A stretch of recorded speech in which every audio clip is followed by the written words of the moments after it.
Hello and welcome to Coldman Survival, the channel where the harshest places on Earth somehow become the reason you finally get some rest tonight. Tonight we are leaving the land behind entirely. No cabins buried in snowdrifts, no truck stops glowing along a frozen highway, no wood stoves ticking in the dark. Tonight we are going out onto open water in the dead of winter, aboard one of the massive steel giants that carry almost everything you own across an ocean that is actively trying to kill it. So before you get too comfortable, if you enjoy drifting off to calm, detailed, deeply real stories about the people who quietly keep the world moving while the rest of us sleep, go ahead and hit like and subscribe if you haven't already. It genuinely helps this channel keep finding the people who need it most. The ones lying awake at 1 a.m, looking for something steady to hold their attention until it lets go. Drop a comment and tell me where you're tuning in from tonight and what time it is where you are. Because somehow, no matter the hour, someone watching this is standing watch of their own. At a desk, in a nursery, in a hospital hallway, or just in the dark of their own bedroom, waiting for sleep to arrive. Now dim the lights if you haven't already. Get comfortable, let your shoulders drop, and let's begin. Have you ever wondered what it actually feels like to fall asleep on a ship that is being lifted 40 feet into the air and dropped again, over and over, all night long, in the middle of an ocean so cold that falling into it would end things in minutes? Have you ever wondered who is awake when you are asleep, keeping watch over the machinery that keeps 90% of everything you buy moving from one side of the planet to the other? Do the people who do this job for a living actually get used to it, the way you get used to a passing train outside your window? Or does some small part of them stay alert to the storm even in their dreams? What do you eat when the galley is pitching so hard that soup becomes a projectile? Where do you put your body so the ship's violence becomes something closer to a rocking chair than a threat? And what happens to 20 ordinary people, thousands of miles from anyone who loves them, when the North Atlantic decides, in the middle of January, that tonight is the night it shows them exactly what it's capable of? To follow that ship and that crew from the moment the storm begins to build to the quiet gray morning when it finally passes. And we're going to look closely at every part of how they manage, safely, warmly, and eventually restfully, to get through a winter storm at sea. By the end of this, you'll understand the watch systems that structure a sailor's entire relationship with sleep, the reason a steel room the size of a walk-in closet can feel like the safest place in the world, the almost theatrical ritual of securing a ship before heavy weather hits, and the particular, oddly soothing sound of an engine working exactly as it should while the sky outside falls apart. So settle in. Let the storm outside this video be someone else's, and let's go meet the crew of a cargo ship crossing the Atlantic in the dead of winter. 12 hours before the worst of it arrives, the ship is a very different, almost boring place. The North Atlantic in January can behave for days at a time before it decides not to, and this particular crossing began under a flat gray sky with a moderate swell that barely disturbed the coffee cups in the officers' mess. The vessel itself, which we'll simply call by the kind of name real cargo ships actually carry, something clean and corporate and slightly poetic all at once, is a modern container ship built within the last decade. 330 meters from bow to stern, 48 meters wide, and displacing more steel and cargo than most small towns weigh combined. It carries a crew of 22, a number that sounds impossibly small until you understand how much of the ship's daily operation has been handed over to systems, sensors, and automation, leaving the humans aboard to supervise, verify, and intervene rather than physically wrestle the vessel across the ocean the way sailors once did. To understand how anyone sleeps through a storm like the one building on the horizon, you first have to understand what kind of machine they're actually sleeping inside of,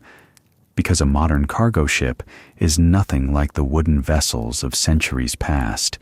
and very little like the passenger cruise ships most people picture when they imagine life at sea. It is, in almost every sense, a small floating industrial city, purpose-built to survive exactly this kind of night, and to keep survivable conditions inside itself, no matter what is happening outside the hull. The ship has its own power plant, its own water-making systems, its own climate control zoned deck by deck, its own hospital-grade first aid room, its own gym, its own laundry, its own small library of aging paperbacks left behind by sailors who came before, and its own rhythm of life almost entirely separate from whatever calendar or clock governs the world back on shore. Somewhere in the middle of the accommodation block, 7 decks of white steel stacked above the engine room like a narrow apartment tower, 22 people are living out a version of ordinary domestic life, cooking, eating, showering, watching films, calling home over a satellite connection that comes and goes, while the ocean beneath them slowly begins to lose its patience. The captain, a woman in her early 50s who has crossed this particular stretch of water more times than she could count if she tried, has already seen this pattern before the numbers confirm it. She has spent the last several hours in the chart room with the second officer, both of them watching a weather routing program overlay isobars and wave height forecasts across their intended track,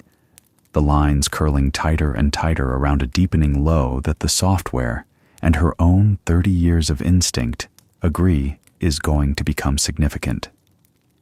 This is one of the quieter truths about modern shipping that most people never think about. Captains rarely sail directly into the worst of a storm anymore, if they can help it.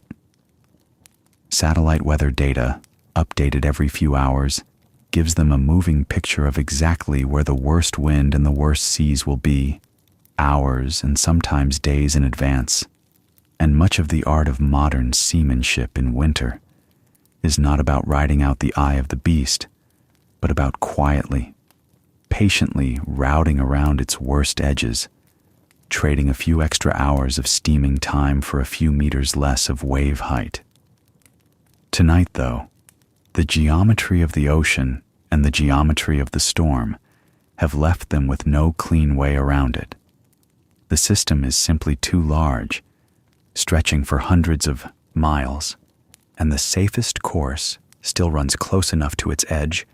that the ship is going to feel every bit of it before dawn. Down in the crew mess, dinner that evening is deliberately heavier than usual, the kind of stick-to-your-ribs meal the cooks learn to serve before they know a rough night is coming, because eating well before the worst of the motion begins is far easier than trying to eat anything at all once it does.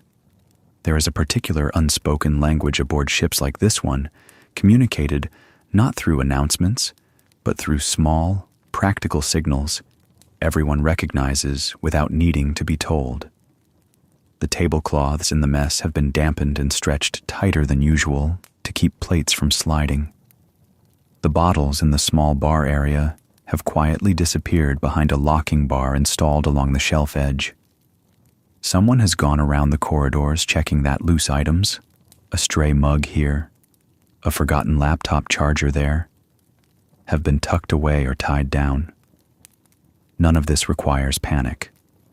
All of it requires only a kind of calm, practiced attentiveness, the same way you might notice your own household quietly preparing for a coming blizzard, bringing in firewood, checking the flashlights, without anyone needing to say out loud that something serious is coming. Danilo, the sailor we mentioned earlier, a 29-year-old able seaman from the Philippines on his fourth contract with this particular shipping company, finishes his dinner and heads down one deck to his cabin, a room he has now called home for the better part of 5 months. It is a small space by any land-based standard, roughly the size of a modest hotel room, but it is entirely his own. Private in a way that surprised him the first time he stepped aboard a ship as a much younger man expecting something closer to a barracks. There is a single bed built along the outer wall beneath a porthole now streaked with the first heavy spray of the evening. A small desk bolted to the floor. A wardrobe, a private bathroom barely large enough to turn around in, and a television that plays a modest library of downloaded films and shows, refreshed every time the ship makes port somewhere with decent internet. The room is heated by the same climate system that keeps the entire accommodation block at a steady, almost aggressively comfortable 22 degrees, regardless of whether the deck outside is being lashed by freezing spray or baked under a tropical sun a few months later on a different route. This, more than almost anything else, is the quiet foundation of how anyone manages to sleep through a storm like this one. The temperature inside never changes. The lights, when you want them off, go fully off. The heating never falters because it draws its power from the ship's own generators, entirely independent of anything happening on the surface of the ocean above the waterline. Whatever violence the storm intends to bring, it is going to have to reach Danilo through several layers of engineering designed specifically to keep it out. He has learned, over 4 contracts and nearly 2 years of accumulated sea time, the particular skill that every experienced sailor eventually develops without ever being formally taught it. The skill of interpreting the ship's motion the way a parent learns to interpret a baby's different cries. A gentle, slow roll, side to side, over a period of 8 or 10 seconds, means following seas and moderate weather, nothing worth losing sleep over. A sharper, shorter pitch, bow rising and falling more quickly, means the swell has turned and is now meeting the ship closer to head-on, worth noting but still comfortably within normal operating limits. Tonight, lying on top of his blanket for a moment, before actually getting into bed, he notices something a little different, a slower, deeper roll with more weight behind it, the whole mass of the ship taking longer to complete each cycle, like a much larger pendulum than usual. It is, he thinks, going to be a proper one tonight, and he finds himself almost smiling at the thought. Not from bravado, but from the strange, specific comfort of recognizing a pattern he has lived through many times before and always come out the other side of. What follows over the next several hours, as the wind climbs from a stiff breeze into something closer to a full winter gale, is not really a single dramatic event so much as a long, patient unfolding, a slow tightening of conditions that the ship and its crew absorb one careful step at a time. And to understand how 22 people manage to eat dinner, watch a film, take a shower, and eventually fall asleep through all of it, you first have to understand exactly what kind of vessel is carrying them, because the sense of safety that lets a sailor close his eyes in the middle of a force 10 gale doesn't come from luck or bravery or simply not thinking about it. It comes from something far more deliberate, more than a century of hard-earned engineering, poured quite literally into the steel beneath their feet. A modern cargo ship of this size is, in almost every meaningful sense, built specifically to survive nights exactly like this one, and to survive them, not as an emergency, but as a normal, expected, entirely accounted for part of its working life. Naval architects designing a vessel like this one begin, long before a single plate of steel is cut, with something called the ship's stability curve, a mathematical model of exactly how far the vessel can roll in any direction before it becomes dangerous, and exactly how strongly it will always want to return itself upright afterward. That instinct to return to level, built into the hull's shape and the placement of its ballast tanks and cargo weight, is not a happy accident. It is calculated down to fractions of a degree, tested in scale models and wave tanks long before the real ship ever touches water, and verified again and again as cargo is loaded and unloaded at every port, with computers on board constantly recalculating the vessel's center of gravity to make sure it never drifts outside safe limits. When Danilo feels that deep, slow roll tonight, what he is actually feeling, whether he consciously thinks about it or not, is a ship behaving exactly the way three-dimensional mathematics predicted it would behave decades before it was ever built. Beneath the waterline, running along both sides of the hull roughly amidships, a pair of retractable stabilizer fins, each one roughly the size of a small car, continuously adjust their angle dozens of times a minute, reading the ship's motion through a network of gyroscopic sensors and pushing back against the roll almost the instant it begins. The same basic principle as an airplane's control surfaces, simply applied to water instead of air. They will not eliminate the storm's motion entirely. Nothing can do that, but they take the edge off it, shaving degrees off every roll, turning what would otherwise be a violent, unpredictable lurch into something closer to the steady, almost rhythmic rocking that experienced sailors eventually learn to sleep through rather than fight against.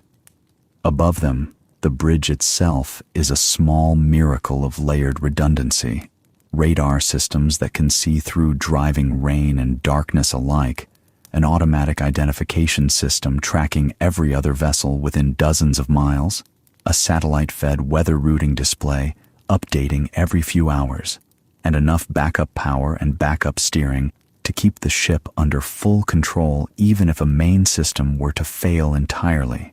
which, on a well-maintained vessel like this one, it essentially never does. And then there is the engine itself,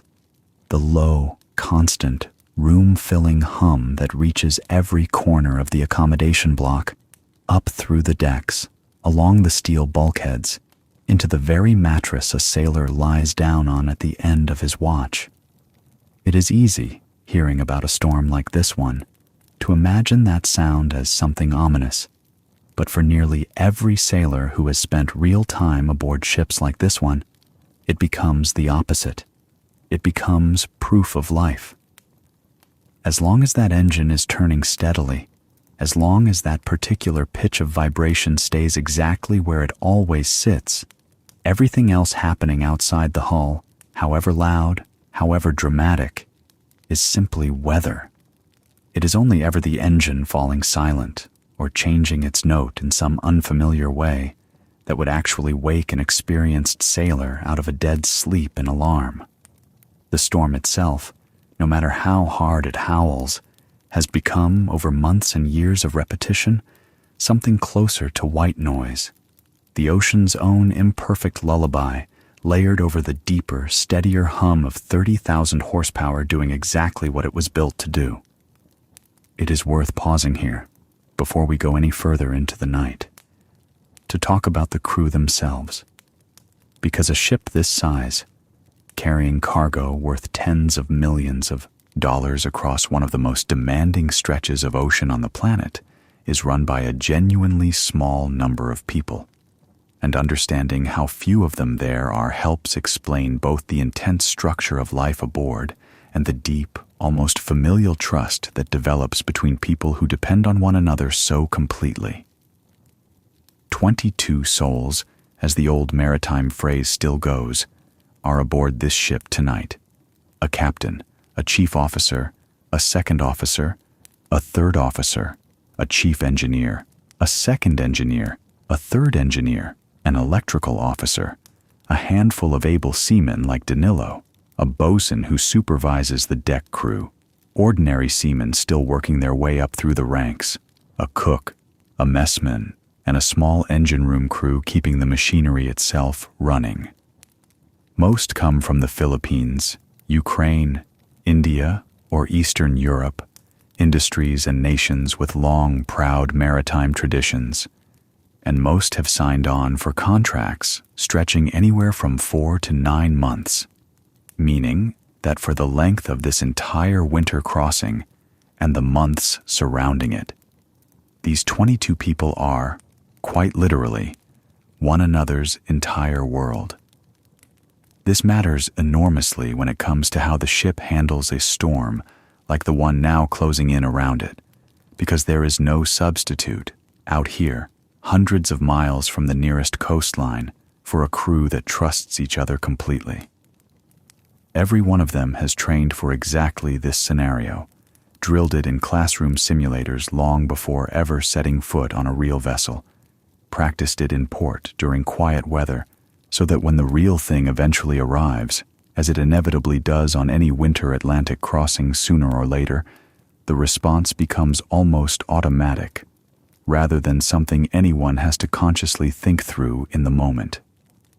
The chief officer, walking the exterior decks one final time before the worst of the weather arrives,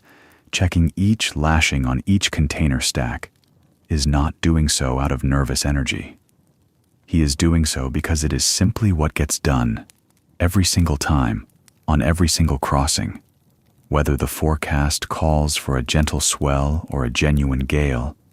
The same unglamorous, essential ritual, repeated so many times across so many contracts that it has become less a task and more a kind of muscle memory belonging to the whole crew at once. As the evening deepens and the wind climbs past 40 knots, gusting higher in the squalls that keep sweeping through in dark curtains, visible even against the night sky, the ship's daily rhythm does not stop so much as it simply folds itself around the storm, continuing underneath it the way a river continues flowing beneath a layer of ice. And that daily rhythm, the invisible architecture that determines exactly who is awake, who is asleep, and who is responsible for what, at any given hour of the day or night, is itself one of the most carefully engineered parts of the entire ship, every bit as deliberate as the stabilizer fins or the ballast tanks. It is called the watch system, and it is the reason that no matter how violent the ocean becomes, someone experienced and alert is always, without exception, awake and in control of the vessel, while everyone else is not only permitted, but actively required by international law to be properly, safely asleep. Most modern cargo ships, including this one, run what is known as a 4-on, 8-off watch rotation for the deck officers, a schedule that divides the 24-hour day into 6 4-hour blocks, with each of the ship's 3 navigating officers standing one of those blocks twice within any given day, and resting, eating, or attending to other duties during the remaining 16 hours. The third officer traditionally stands the 8 to 12 watch, both morning and evening, the second officer the 12 to 4, and the chief officer the 4 to 8, a system so old it stretches back centuries before radar or satellites existed, refined slightly over generations, but essentially unchanged in its basic shape, because it works, distributing the burden of vigilance evenly across the people qualified to carry it. Down in the engine room, a similar rotation keeps at least one qualified engineer on watch at all times, monitoring the massive diesel engine, the generators, the fuel systems, and the dozens of pumps and compressors that together keep the ship's heart beating steadily, no matter what the sea outside is doing. Tonight, it is the second officer's watch that will carry the ship through the very worst hours of the storm, beginning at midnight and running until 4 in the morning, traditionally known among sailors with a mixture of dread and dark humor as the graveyard watch, though the name has nothing to do with danger and everything to do with simply how difficult it is for the human body to stay sharp during the deepest, darkest hours of the biological night. She is 34 years old, has been sailing professionally for 12 years, and has stood this particular watch through storms considerably worse than tonight's forecast suggests this one will become.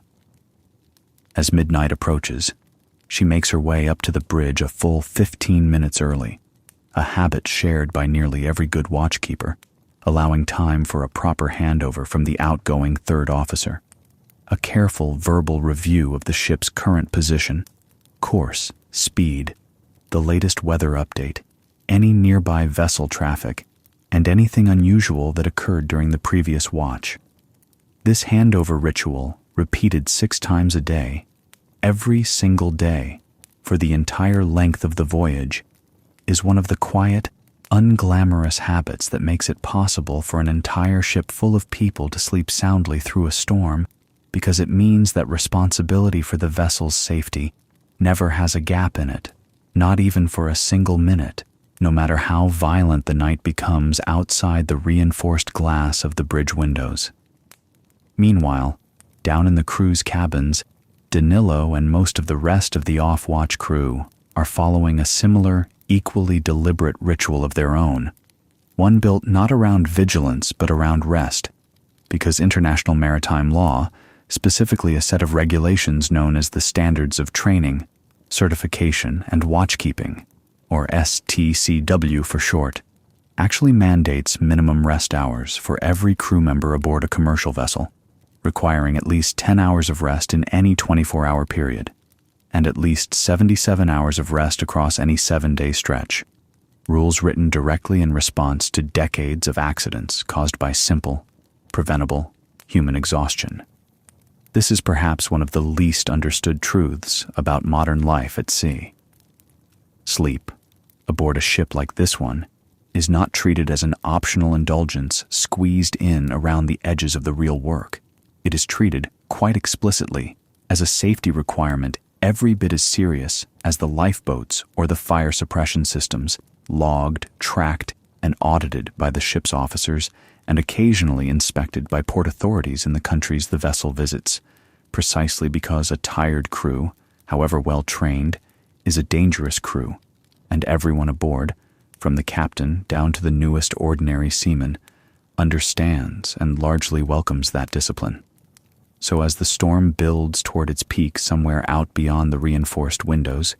Danilo changes into a plain gray t-shirt and a pair of thick cotton pants, brushes his teeth in the small private bathroom, and climbs into the narrow bed built along the cabin's outer wall, tucking a raised bolster of folded blankets along the open edge, an old habit passed down from more experienced sailors on his very first contract.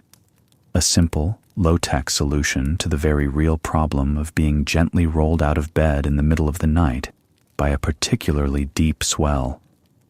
He turns off the main light,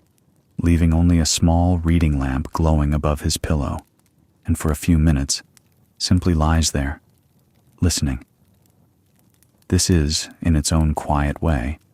one of the more remarkable moments in the entire story of how sailors survive winter storms at sea.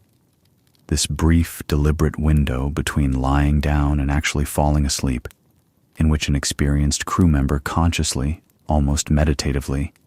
translates the raw chaos happening outside the hull into a kind of information he can trust rather than fear.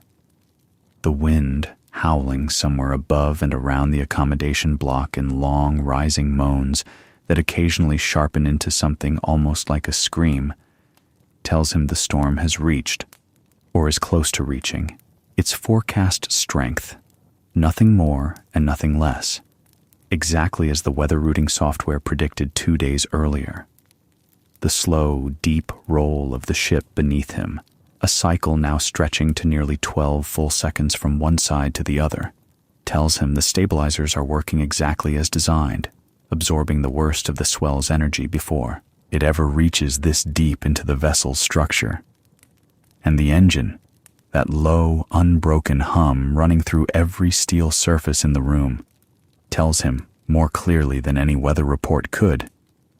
that the ship itself remains entirely, completely under control. There is a particular kind of trust that develops in a person who has lived through enough of these nights to know, in their bones rather than merely in their head, that the storm outside and the safety inside are two entirely separate things, related only by a few centimeters of engineered steel between them. It is not recklessness, And it is not denial. It is instead something closer to the calm confidence of a person who has checked the locks on their own front door during a thunderstorm and knows, having checked them many times before, in many storms before, that the house has always held, and almost certainly will hold again tonight. Somewhere above him, he can hear, faintly, the muffled thud of footsteps as the chief officer makes one final round of the corridors before his own watch ends, checking each door, each portside cabin, making sure everything and everyone that needs to be secured is secured. The last quiet gesture of care in an evening built entirely from small, quiet gestures of care, one after another, that together add up to 22 people getting through one more difficult night, safely and eventually, gratefully, asleep. By 1 a.m, the storm has settled into what the crew, in the peculiar shorthand sailors develop for describing violence they've grown used to, simply call steady state, meaning it has stopped intensifying and is now simply doing what it does, hour after hour, without any further dramatic escalation. On the bridge, the second officer stands with one hand resting lightly on the console, watching the radar sweep its slow green circle, watching the wave height readout hover consistently between 9 and 11 meters, watching the wind indicator gust occasionally past 50 knots before settling back into the low 40s, and feeling, more than seeing, the ship rise and fall beneath her boots in that same long, familiar rhythm. She is not frightened. She has stood this particular watch on this particular route in weather considerably worse than tonight's, and she understands, the way anyone understands the tools of their own trade after enough years of practicing it, exactly what this ship is built to endure, and exactly how far tonight's storm falls short of that limit. But understanding a storm and simply enduring one for 4 solid hours, alone in the dark, are two very different things, and this is where the quieter, more human side of a night like this one begins to show itself. The small rituals and small comforts that keep a solitary watchkeeper alert, steady, and calm through the loneliest hours of the night, even as everyone she is responsible for sleeps soundly 2 decks below her feet. And that, the particular texture of standing watch through the deep hours of a storm, and the equally particular texture of everything the rest of the crew does before, during, and after that storm to secure both the ship and themselves against it, is exactly where we'll pick things up as this story continues. Alone on the bridge, the second officer keeps herself sharp the way every watchkeeper eventually learns to, through small, repeated physical rituals that have less to do with the ship's instruments and more to do with her own body's stubborn need for stimulation during the darkest, quietest hours of the night. Every 20 minutes or so, without ever quite deciding to, she walks the short distance from the main console to the bridge wing door, presses her face close to the reinforced glass, and looks out at absolutely nothing. A wall of black broken only by the faint white smear of foam sliding off a wave somewhere below. There is nothing useful to see out there. Not really. Not with radar already tracking everything worth tracking. But the habit persists anyway. An old instinct inherited from generations of sailors before radar existed at all, when a human eye pressed against glass was the only early warning system a ship possessed. She keeps a thermos of coffee, strong and slightly too sweet, refilled once already since midnight, and she keeps the bridge lighting dimmed to a deep, almost underwater red, the traditional color chosen specifically because it preserves night vision far better than ordinary white light, allowing her eyes to move quickly and easily between the glowing instruments in front of her and the total darkness beyond the windows. Every hour, on schedule, she makes a formal log entry, noting position, course, speed, wind direction and strength, wave height, barometric pressure, and any other vessel traffic within range. a paper and digital trail that will exist long after tonight's storm is forgotten, exactly as it has existed for every hour of every watch this ship has ever stood, going back to the day it first left the shipyard. She runs a radio check with the ship's other stations at regular intervals, a brief, almost ceremonial exchange of call signs and confirmations that serves less to relay any actual information and more to confirm, gently, that everyone still awake aboard the vessel remains present, alert, and accounted for. And roughly once an hour, she walks the short internal corridor, connecting the bridge to the small chart room behind it, glances again at the weather routing display, and compares the storm's actual behavior against what the forecast, updated 6 hours earlier by satellite, predicted it would do. Tonight so far, the storm is behaving almost exactly as expected, tracking a fraction slower than forecast, but otherwise following the same broad pattern the meteorologists on shore described 2 days ago. A small, reassuring confirmation that the picture she is holding in her head matches the reality unfolding outside the window. It would be easy, hearing all this, to imagine the loneliness of a watch like this one as something grim, 4 hours alone in the dark while 21 other people sleep. But most sailors who have stood enough of these watches describe something closer to the opposite, a particular, hard-won kind of peace that comes from being fully, completely responsible for something and finding, again and again, that you are equal to it. She thinks, at one point, close to 2 a.m, about her own mother, half a world away in a warm kitchen that exists in an entirely different season, and she allows herself exactly one satellite text message, 4 words long, sent home into the dark before returning her full attention to the console. This, too, is part of the rhythm of modern life at sea. Brief, precious threads of connection to the world left behind, rationed carefully across the loneliest hours, enough to remind a person why they do this work without ever quite pulling their attention away from the job actually in front of them. Down in the accommodation block, meanwhile, the ship's earlier preparations, the ones made calmly and methodically in the hours before the storm's arrival, continue quietly proving their worth, one small securing decision after another, absorbing an impact that would otherwise have become a genuine problem. It is worth pausing here to walk through exactly what those preparations actually looked like, because the difference between a ship that handles a winter storm smoothly and a ship that struggles through one badly almost never comes down to luck. It comes down almost entirely to the unglamorous, repetitive discipline of securing everything, absolutely everything, hours before the weather demands it. Roughly 6 hours before the worst of tonight's storm arrived, while the swell was still a manageable 3 or 4 meters, and most of the crew were simply going about an ordinary working afternoon, the bosun gathered the deck crew for what is, on every well-run cargo ship, an entirely routine, entirely unremarkable task, a full inspection of every container lashing on deck. A modern container ship like this one carries its cargo stacked in towering rows across nearly the entire length of its main deck, each individual steel box weighing anywhere from 10 to 30 tons,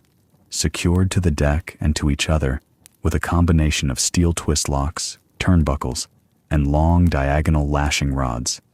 a system engineered specifically to allow the entire stack to flex slightly under the ship's motion, without ever coming loose. Before any expected heavy weather, that entire system gets checked, rod by rod, lock by lock, by crew members walking the narrow gangways between the container rows in full safety harnesses, tightening anything that has worked even slightly loose during the previous days of calmer sailing. It is cold, wet, unglamorous work, done in whatever daylight remains before conditions deteriorate too far to safely continue it. And it is, without exaggeration, one of the single most important things standing between a routine winter storm and a genuinely dangerous one, because a shifting container stack in heavy seas is one of the very few things that can turn an otherwise well-handled storm into a real emergency. Inside the ship, a parallel, quieter version of the same discipline plays out deck by deck through the accommodation block, led largely by the messman and the ship's small housekeeping routine, but really carried out, in smaller ways,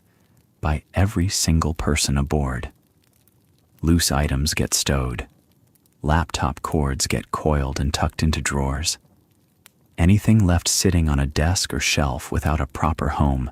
gets wedged into a drawer or cupboard instead, because even a small object, a coffee mug, a phone charger, a paperback book, becomes a real hazard when it's suddenly airborne inside a rolling cabin at 2 a.m. Watertight doors along the lower decks, normally left open for easy movement between compartments during calm weather, get formally closed and dogged shut. A series of heavy steel handles cranked down tight, sealing the ship into a set of separate, self-contained sections, so that in the extremely unlikely event that any single compartment were ever flooded, that flooding could never spread freely through the rest of the vessel. This, too, is centuries of hard maritime lesson distilled into a simple, repeated habit, one that costs the crew almost nothing in daily convenience and buys them an enormous margin of safety in exchange. In the galley, the ship's cook, a warm, weathered man from Odessa who has been feeding cargo ship crews for nearly 20 years, makes his own quiet preparations well before the swell builds high enough to make cooking genuinely difficult. Pots on the stovetop get secured inside raised metal fiddle rails specifically designed to keep them from sliding, rails that stay bolted in place permanently, but which become the difference between a functioning galley and a dangerous one the moment real weather arrives. Anything that involves large quantities of very hot liquid, soups, stews, boiling pasta water, gets planned earlier in the day, before conditions worsen, so that by the time the ship is genuinely working hard against the swell, the evening meal is something closer to a stew already thickened and settled rather than a pot of violently sloshing broth. Plates and cups in the mess get swapped, quietly and without announcement, for a set with slightly deeper lips and a slightly heavier base, a small detail almost nobody notices consciously, but one that saves an enormous amount of mess and frustration once the ship really starts to move. The tablecloths, already mentioned, get dampened, a genuinely ancient trick, the light film of water creating just enough friction against the underside of a plate to keep it from sliding freely across the surface. None of this, taken individually, seems like much. A tightened lashing rod, a closed watertight door, a dampened tablecloth, a pot secured behind a metal rail, but taken together, repeated identically on every crossing, in every season, by crews who have done this often enough that it barely requires conscious thought anymore. These small acts of preparation are exactly what allows 22 people to eat a proper hot meal, sleep in a warm, dry bed, and wake up the next morning having genuinely rested, even while the ocean outside spends the entire night trying its absolute hardest to convince them otherwise. It is, in its own way, one of the quieter miracles of modern life at sea, the sheer, patient thoroughness of it, the fact that nothing about surviving a winter storm comfortably is left to chance or heroism in the moment, because every single piece of it was already decided, checked, and secured hours or even days before the wind ever picked up. By 3 a.m, deep in the second officer's watch,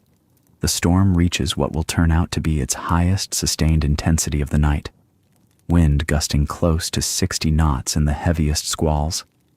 wave heights briefly touching 12 meters before settling back toward 10. The ship's motion at its most pronounced, a long, rolling groan running through the steel superstructure with every deep swell that passes beneath the hull. And yet, remarkably, almost nobody aboard is actually awake to experience this particular peak, because it arrives precisely during the deepest hours of the crew's protected rest period, precisely when the ship's entire daily rhythm was designed to ensure the greatest number of people were safely, soundly asleep. Danilo, 3 decks below, shifts once in his sleep, as a particularly deep roll briefly lifts him against the bolster of folded blankets along his bed's open edge, murmurs something unintelligible, and settles back into a dream he will not remember by morning. One built, his mind having long since learned to translate the raw sensory data of the storm into something familiar, around the gentle, rhythmic rocking of a hammock, rather than the violent reality of a force 10 gale in the middle of the North Atlantic in January. This, in the end, is the quiet, unglamorous truth at the center of the entire story. The thing that makes it possible for ordinary people to sleep soundly through conditions that would terrify almost anyone experiencing them for the very first time. It is not bravery exactly, and it is certainly not indifference. It is, instead, the simple, cumulative result of good engineering, good regulation, good training, and good habit, layered one on top of another, so many times, across so many voyages, that the storm outside the hull and the rest happening inside it have become, for these 22 people, 2 entirely separate and largely unrelated experiences, connected only by a few careful centimeters of steel, and by the quiet, steady presence of whoever happens to be standing watch at any given hour, keeping faith with everyone else's sleep. As 4 a.m. finally arrives, and the chief officer climbs the internal stairwell toward the bridge for the handover, the second officer will tell him, in the same understated, almost bored tone sailors use for describing conditions that would sound extraordinary to anyone on land, that it was a bit lively for a while there, but nothing the ship couldn't handle, log the final details of her watch, and head down toward her own cabin, ready now, after 4 hours of vigilant, careful attention, to fall into exactly the kind of deep, well-earned sleep that the rest of the crew have already been enjoying for hours. And somewhere beneath all of them, 3 decks down,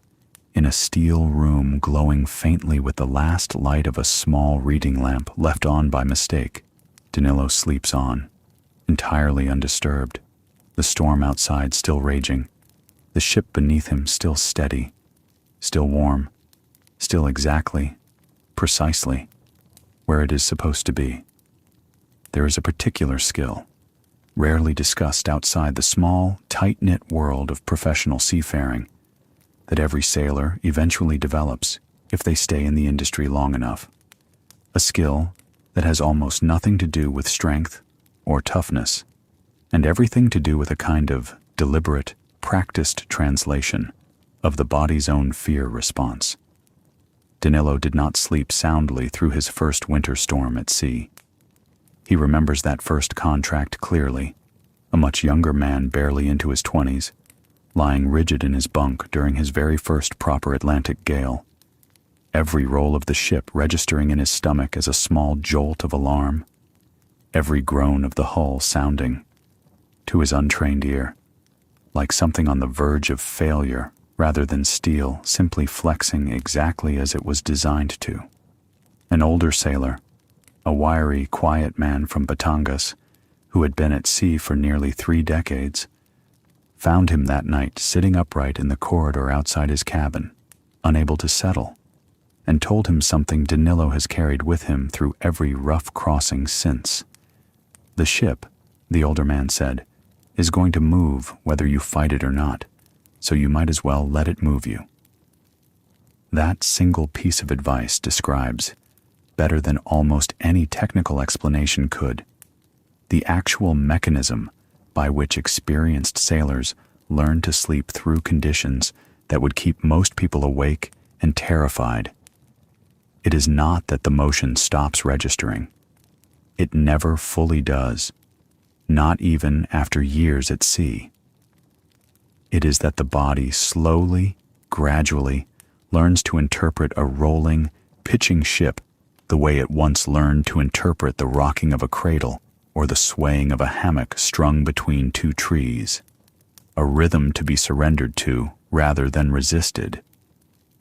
Sleep researchers who study human response to motion have actually documented something close to this shift happening physiologically, describing how repeated, predictable exposure to rocking motion can, over time, genuinely deepen rather than disrupt sleep, the same basic principle behind rocking a crying infant or the gentle sway of a hammock on a summer porch, simply scaled up to the size of a 300-meter vessel and a force 10 winter gale. The difference between a frightened new sailor and a rested veteran one, more than anything else, is the number of times their body has been allowed to learn that lesson and believe it. There is also a specific learned relationship with sound that develops alongside the relationship with motion. An ear trained over years to sort the ship's enormous catalog of creaks, groans, hums, and bangs into two simple categories: ordinary and worth investigating, almost entirely without conscious thought. The deep, resonant groan of the hull's steel plating flexing under a heavy swell, a sound that would send a first-time passenger's heart racing, registers to an experienced ear as nothing more than the ship doing exactly what naval architects designed it to do, absorbing wave energy through controlled, engineered flex rather than rigid, brittle resistance. The steady, unbroken hum of the main engine, audible faintly in every cabin no matter how many decks separate it from the engine room, becomes, over months at sea, something closer to a heartbeat than a machine noise, so constant and so reassuring that its presence barely registers anymore, except in its absence. The rare, jarring silence of an engine actually stopping being one of the few sounds guaranteed to wake even the soundest sleeper aboard instantly. The occasional sharper bang of a loose fitting somewhere on deck, or the higher, thinner whistle of wind finding a gap around a doorframe, gets noted, half-consciously, filed away, and in most cases simply drifted past, the way a person living beside train tracks eventually stops hearing the trains at all except on the rare night one runs unusually late. This learned fluency in motion and in sound both is precisely why the same storm that would keep a first-time passenger wide awake all night, heart pounding, imagination running through every worst-case scenario the mind can invent, allows a crew of 22 experienced professionals to sleep almost exactly as well as they would in any ordinary calm crossing, perhaps even slightly better. Some sailors will tell you, only half joking, because the steady rhythm of a proper rolling sea has a way of settling the mind that flat, calm water sometimes lacks. It takes time to build that fluency, usually a full first contract's worth of storms, sometimes longer, and it never arrives without at least a few genuinely uncomfortable nights along the way. But once it does arrive, it becomes a permanent part of how a sailor experiences the ocean for the rest of their career. A quiet, hard-won form of trust between a person and the machine that carries them, built one storm, one rolling night, one deep, reassuring engine hum at a time. Up on the bridge, meanwhile, as the chief officer settles into the watch that will carry the ship through the last dark hours before dawn, the particular texture of human vigilance required to keep a vessel like this one safe through a genuine winter storm becomes clearer still. Because standing watch through weather like tonight's is a very different experience from standing watch through calm seas, demanding a kind of layered, constantly shifting attention that experienced officers describe less as stress and more as a state of focused, almost meditative readiness. He is 41 years old, has sailed for nearly 20 of those years, and has stood enough storm watches by now that the specific choreography of it has become almost automatic though never quite automatic enough to stop taking seriously. His attention, across the 4 hours of his watch, moves in a continuous, overlapping loop between several distinct sources of information, none of which he can afford to neglect for long. The radar screen, sweeping its steady green arc, tells him about other vessel traffic, a distant fishing boat sheltering in the lee of a headland far to the north, a tanker several miles off their port side following a broadly similar track through the same weather system, each blip tracked, logged, and mentally filed against the ship's own course to make sure no dangerous convergence is quietly developing. The weather routing display, refreshed every 6 hours by satellite, tells him whether the storm is behaving as forecast or beginning to shift in some unexpected direction. Information he cross-references constantly against what his own eyes and his own sense of the ship's motion are telling him in real time. Because a good watch officer trusts the instruments completely, but never blindly. The engine performance readouts, visible on a secondary screen beside the main console, tell him that the main engine continues running within all normal parameters despite the additional load of pushing through such heavy seas, a detail he checks almost unconsciously every few minutes. The way a driver's eyes drift periodically to a fuel gauge without ever quite deciding to look. And beneath all of that instrumentation, there remains something harder to name, an accumulated seaman's instinct built from thousands of hours spent physically feeling a ship move beneath him, in every kind of weather the ocean has ever offered. A felt sense of whether tonight's motion still falls comfortably within the range of ordinary heavy weather, or whether it has begun edging toward something that would require waking the captain and adjusting course. Tonight, it never does. The storm, ferocious as it sounds and feels from inside the accommodation block, remains squarely within the range of conditions this ship and this route were built to handle. And the chief officer's job, for the entirety of his 4 hours, is simply to keep confirming that fact over and over, quietly, competently, so that everyone sleeping below him never has to think about it at all. It is worth understanding at this point in the story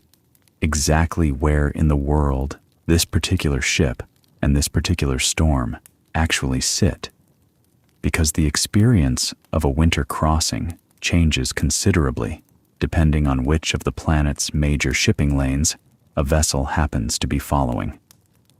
And the North Atlantic, ferocious as tonight's storm certainly is, represents only one chapter in a much larger global story of ships and crews moving through brutal winter conditions somewhere on Earth, essentially every single day of the year. The route this ship is following, connecting a major European port to one on the eastern seaboard of North America, sits along one of the oldest and busiest transatlantic shipping corridors in the world, a stretch of ocean that has carried commercial traffic for centuries and earned, through long, hard experience, its reputation as one of the most consistently difficult bodies of water on the planet during the winter months, when the jet stream dips low and a nearly constant procession of deep, low-pressure systems marches eastward across it, roughly every 3 to 5 days. Thousands of miles away, on the far side of the same hemisphere, an entirely different set of ships is enduring an entirely different, arguably even more demanding version of winter, working the North Pacific route connecting Asian ports to the western coast of North America, a stretch of ocean notorious among professional mariners for producing some of the largest, most consistently punishing waves anywhere on Earth, driven by enormous, near-continuous winter storms rolling across thousands of uninterrupted miles of open water with nothing to slow them down before they reach the shipping lanes. Further south, near the tip of South America, a smaller number of specialized vessels still occasionally round Cape Horn, one of the last truly feared stretches of ocean left in modern shipping, where the Southern Ocean's uninterrupted westerly winds compress through the narrow gap between the Antarctic continent and the southern tip of South America, and produce weather so consistently violent that most modern shipping routes now avoid the passage entirely in favor of the Panama Canal, a rerouting decision that says more about how seriously the shipping industry takes winter weather than almost any single storm story could. And far to the north, in the Bering Sea between Alaska and Russia, an entirely different category of winter voyage plays out, one involving genuine ice navigation, specialized ice-class hulls, and temperatures cold enough that sea spray freezes directly onto the deck and rigging within minutes of striking the ship, requiring dedicated de-icing crews to physically chip accumulated ice from railings, ladders, and equipment before it grows heavy enough to affect the vessel's stability. Each of these routes, and dozens of others like them stretching across every ocean on Earth,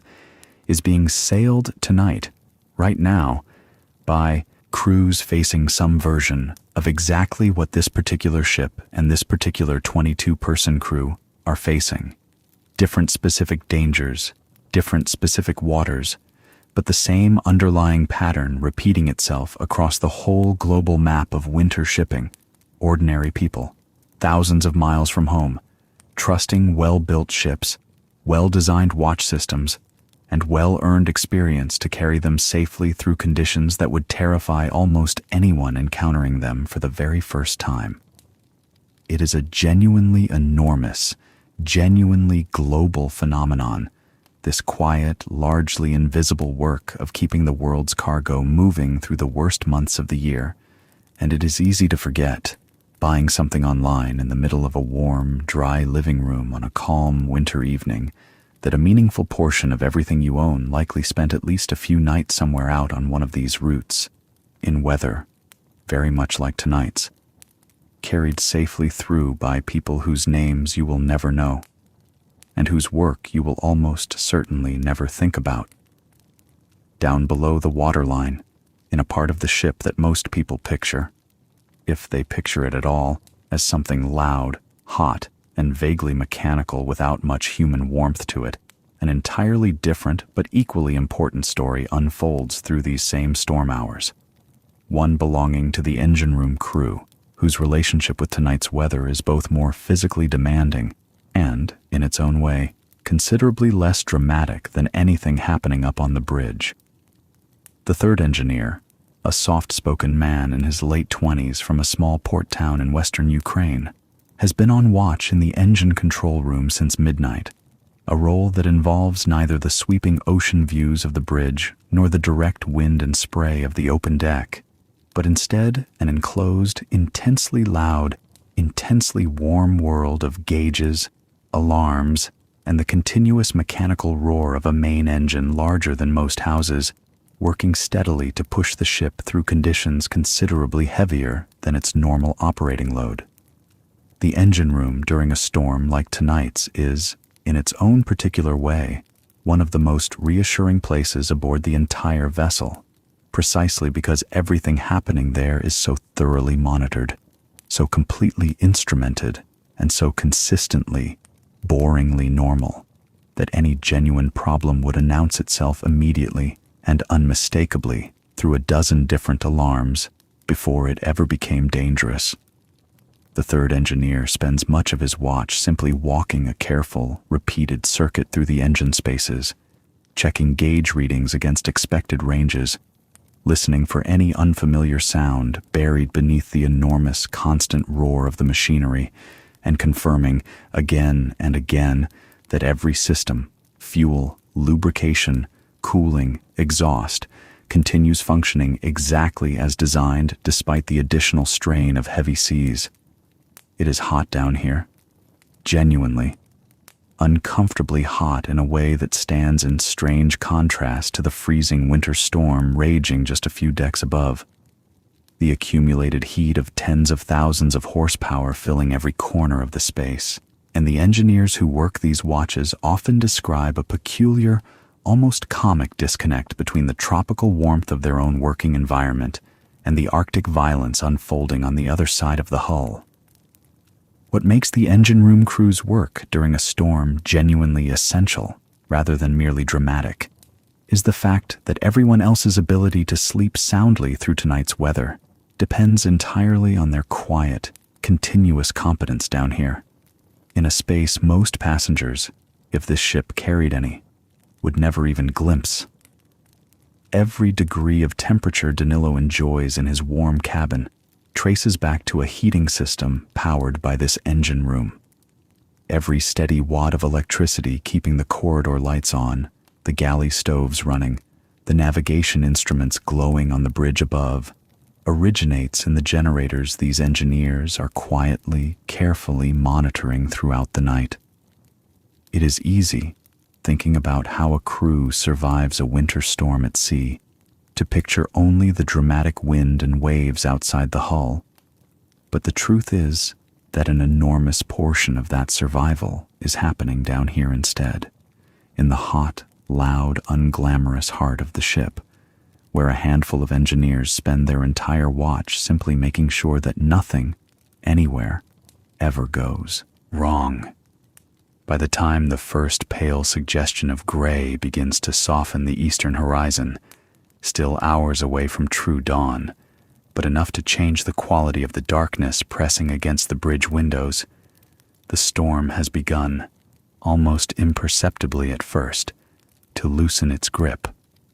The wind, still gusting strong, has dropped from its earlier peak. The wave heights, tracked continuously on the routing display, have started a slow, steady decline. And somewhere in the accommodation block, in cabins scattered across several decks, 21 sleeping crew members remain almost entirely unaware that anything has changed at all, still deep in the same protected rest that has carried them safely through the very worst of the night, still trusting, even in their sleep,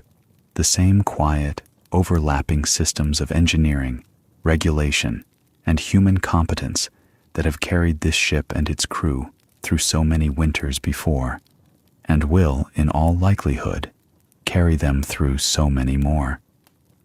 There is a particular kind of closeness that develops among 22 people living inside the same steel hull for months at a time, a closeness that has almost nothing in common with ordinary friendship as it exists on land, forged instead through shared meals, shared watches, shared boredom, and, on nights like this one, shared danger absorbed calmly enough that it rarely even gets discussed the next morning as anything more than an ordinary part of the job. Danilo has sailed with several of tonight's crew before, on previous contracts with the same shipping company, and there is a specific, quiet comfort in that continuity. A bosun he trusts completely. A cook whose particular version of adobo has become something close to a taste of home, even prepared in a steel galley thousands of miles from the Philippines. A fellow able seaman he has shared a cabin corridor with across 2 separate ships now, close enough in age and temperament that their off-watch hours together have settled into an easy, undemanding rhythm neither of them needed to work at building. Life aboard, even during a difficult winter crossing, is built around small, recurring rituals of connection that matter enormously precisely because there is so little else available to fill the hours between watches. The crew mess, the same room where dinner was served early and heavy the evening the storm began building, doubles most nights as the ship's only real communal gathering space, a modest room with a television mounted in one corner, a scattering of mismatched chairs, and a shelf of well-worn board games and paperback novels left behind, one contract at a time, by sailors who came before and never quite got around to taking them home. On calmer evenings, several of the crew gather here after dinner to watch a film downloaded during the last port call, or simply to talk, card games appearing and disappearing across the same battered table depending on who happens to be off watch and awake at any given hour, conversation drifting easily between shared complaints about the company's latest paperwork requirements, updates on families back home, and the particular affectionate teasing that develops among people who have spent enough months together to know exactly which stories will make each other laugh. Communication with home, though considerably better now than it was even a decade ago, remains one of the more emotionally complicated parts of a long winter contract, a strange, modern compromise between genuine connection and its inherent limits. Most ships of this size now carry a satellite internet connection, allowing crew members a modest daily data allowance, enough for a short video call home, a handful of messages exchanged with a partner or a child, a quick scroll through news from a country that feels, some nights, impossibly far away.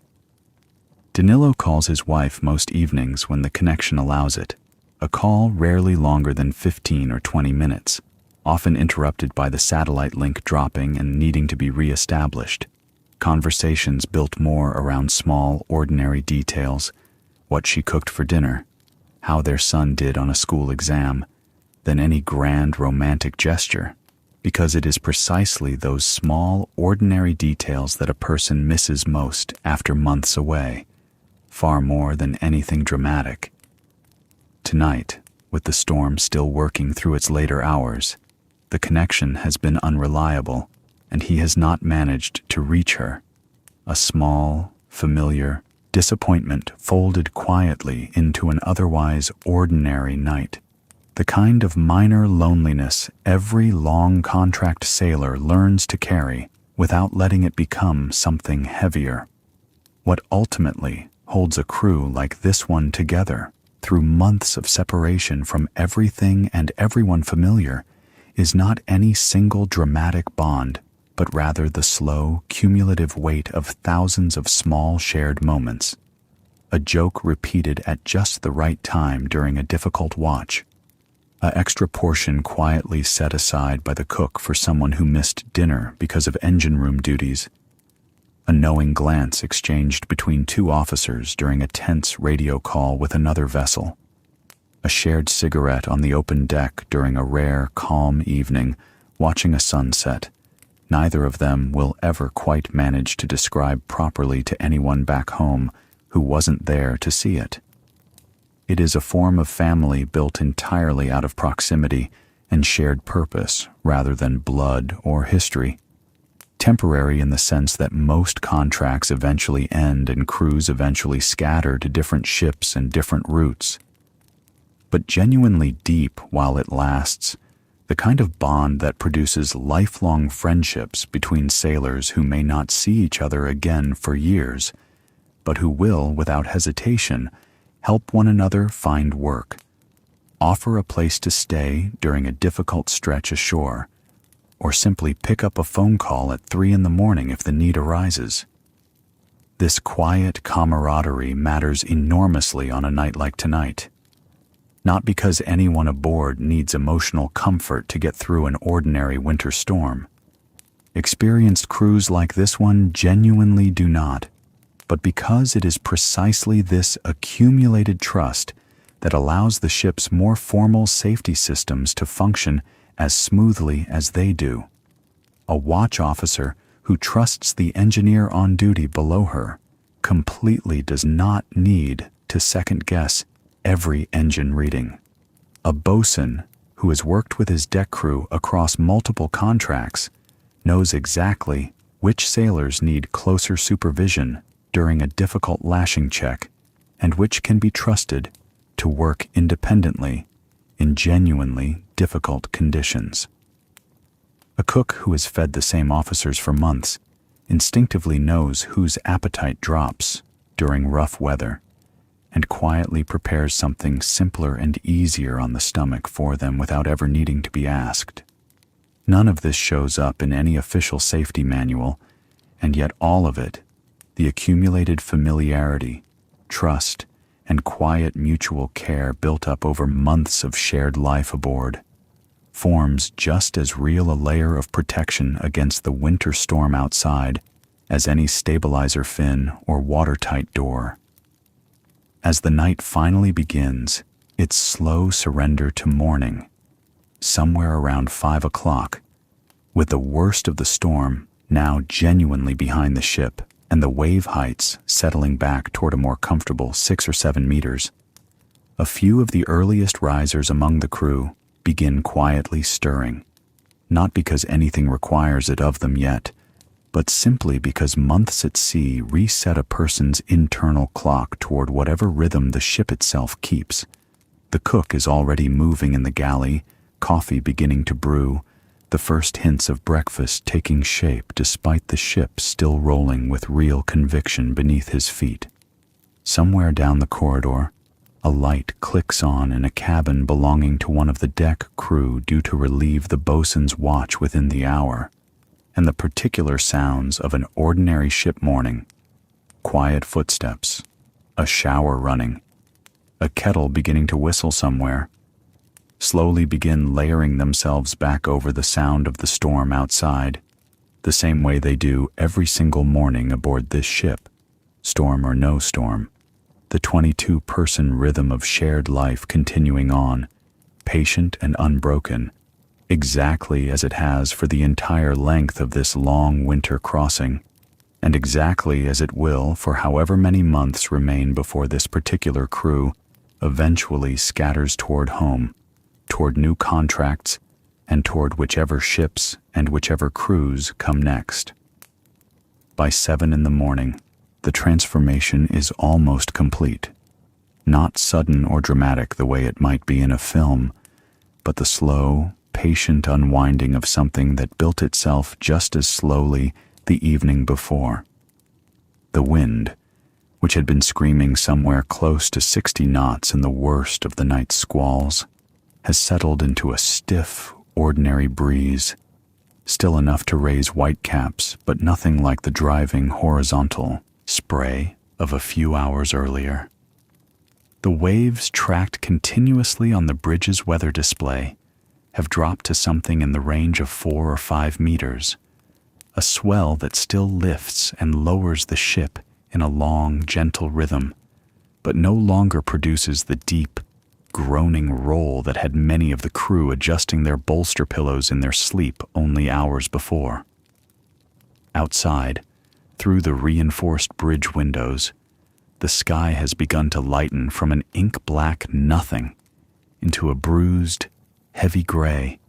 the kind of winter morning light that never quite commits to brightness, but at least allows the eye to make out the shape of the horizon again. A genuine comfort after so many hours of total darkness pressing against the glass. Danilo wakes just before 7 without any alarm, the way sailors on long contracts often do, their bodies having long since adjusted to the ship's daily rhythm rather than any clock. He lies still for a moment, doing the same quiet, half-conscious inventory every experienced sailor performs automatically upon waking after a rough night, checking the ship's motion first, a gentler roll now, comfortably within what he'd call ordinary sea, listening next for the engine, still running at its familiar steady pitch, and only then swinging his legs out of the bunk and onto the cool linoleum floor. There is no sense of relief exactly, because there was never any real fear to be relieved of, only the simple, practical satisfaction of confirming that the night unfolded the way every part of his training and experience told him it would. He showers quickly, the hot water running steady despite the ship's continued gentle motion, dresses in his working coveralls, and heads up toward the mess for breakfast. Passing along the way several other crew members doing exactly the same thing, exchanging the same brief, understated morning greetings sailors everywhere seem to share. A nod, a murmured comment about the weather having eased up nicely. Nothing more dramatic than that. Breakfast this morning carries a particular, familiar texture that regular crew members recognize from every storm they've sailed through before. a kind of quiet, collective decompression expressed almost entirely through ordinary conversation rather than any explicit acknowledgement of what the night actually involved. The cook has laid out a slightly more generous spread than usual, fresh bread baked before dawn once the motion eased enough to make the oven reliable again, a large pot of rice, eggs cooked to order, a tray of fried fish alongside the usual coffee and tea, a small, wordless gesture of celebration disguised as an ordinary meal. Conversation around the table drifts easily between practical matters. The second officer mentioning that the routing software now shows clear conditions for the remainder of the crossing. The bosun noting that the morning's deck inspection will need to check for any lashings that worked loose overnight, and lighter, almost jokey remarks. Someone teasing the newest ordinary seaman aboard about how pale he looked climbing the stairs to breakfast.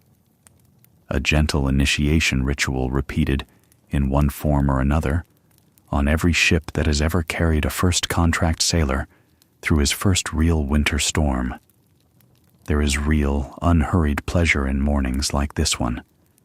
The specific relief of ordinary routine reasserting itself after a night of heightened, if calm, vigilance, and most experienced sailors describe genuinely looking forward to exactly this feeling. Not despite the storm, but almost because of it. The particular satisfaction of having weathered something difficult, competently and safely, together, and now simply getting on with the day as though nothing unusual happened at all. Because in the truest sense, for this crew, nothing unusual really did happen at all. Only exactly what everyone aboard had trained, prepared, and trusted the ship to handle. The deck crew heads out shortly after breakfast, bundled against the still brisk wind in heavy waterproof coats and harnesses clipped to the safety lines running along the container gangways, to complete the routine post-storm inspection of the lashings, walking the same narrow paths they walked the day before, tightening anything that shifted overnight, noting a few minor items in the maintenance log, a turnbuckle here that needs a fraction more tension, a lashing rod there that rattled loose during the worst of the rolling. Nothing serious. Exactly what a well-prepared ship should produce after a proper gale, rather than anything approaching an emergency repair. The engineers coming off their morning watch report the same unremarkable good news from below.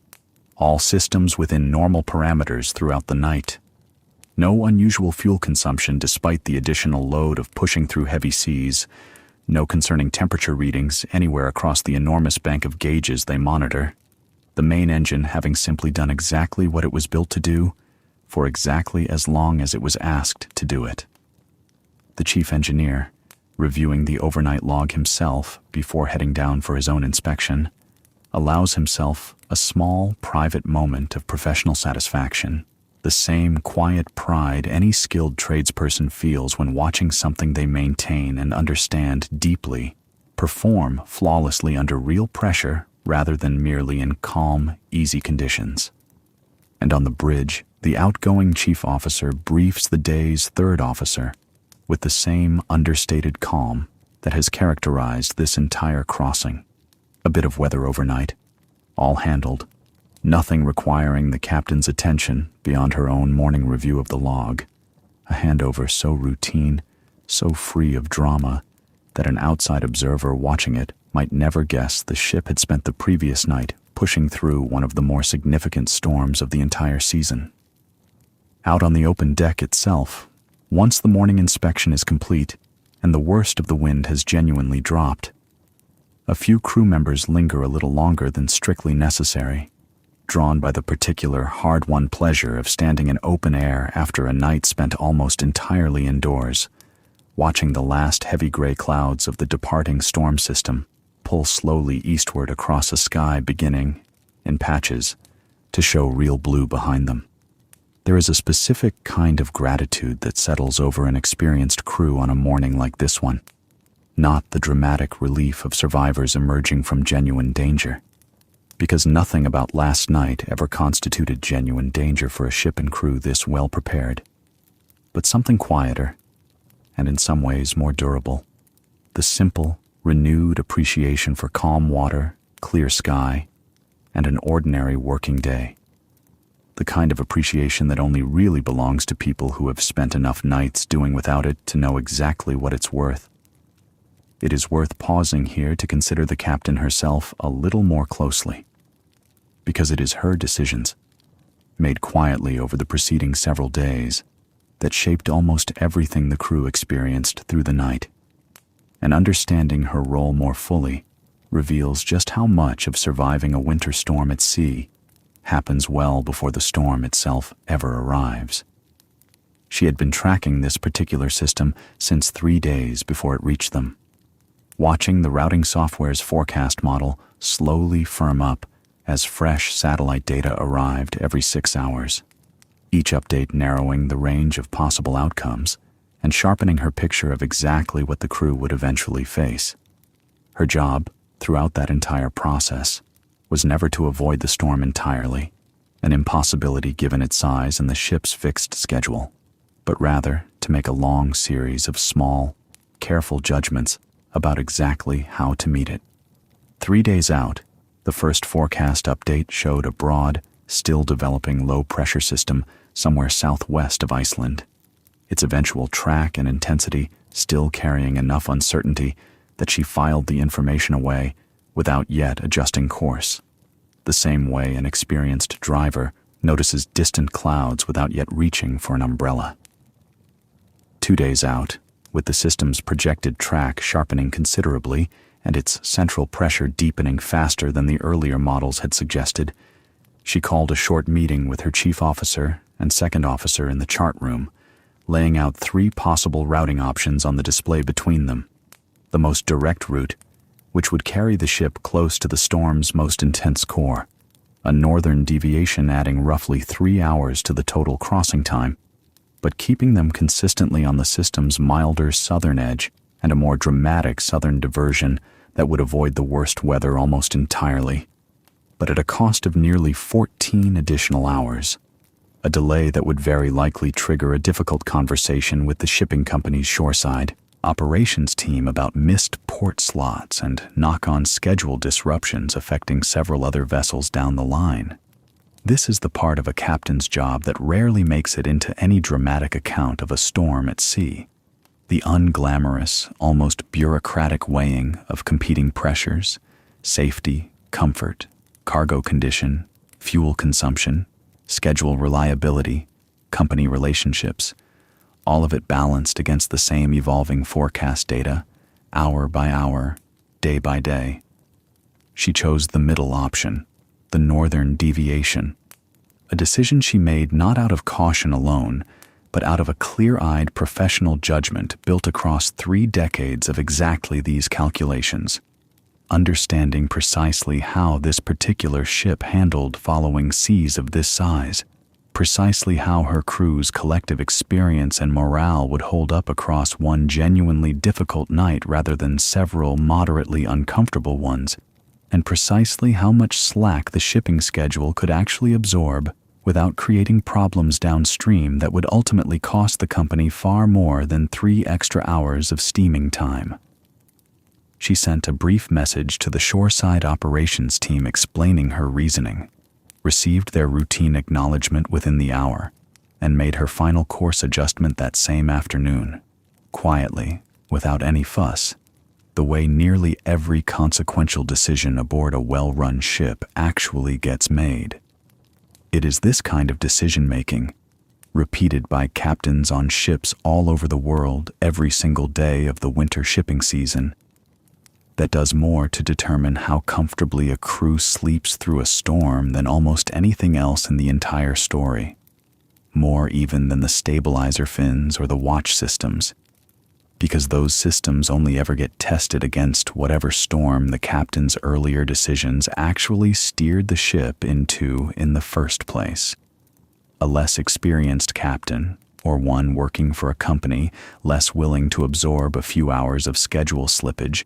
might have held the direct route and asked considerably more of both ship and crew overnight.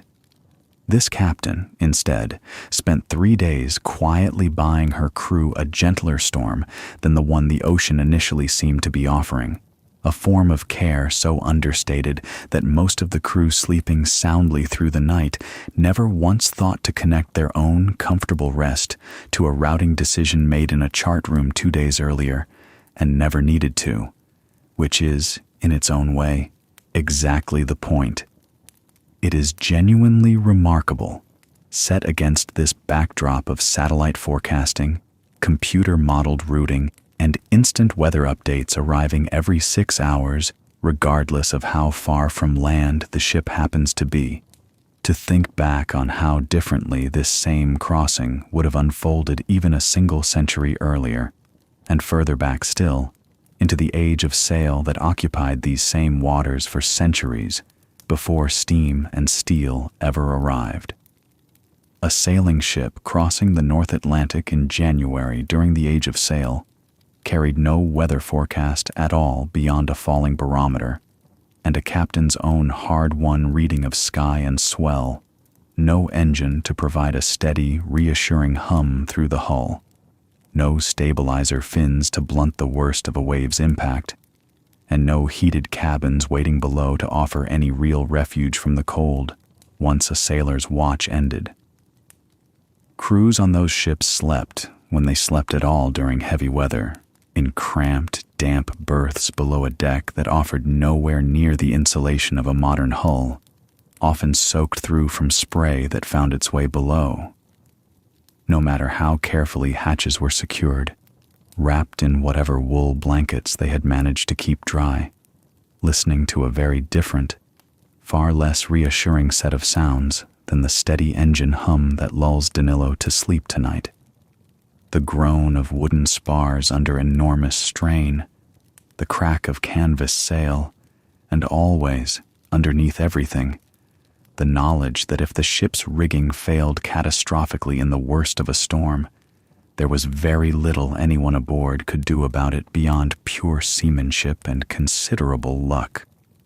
The whaling ships that once worked these same northern waters, and the ones considerably further north still, into genuinely Arctic seas, endured winter conditions that make even tonight's genuine North Atlantic gale look almost mild by comparison.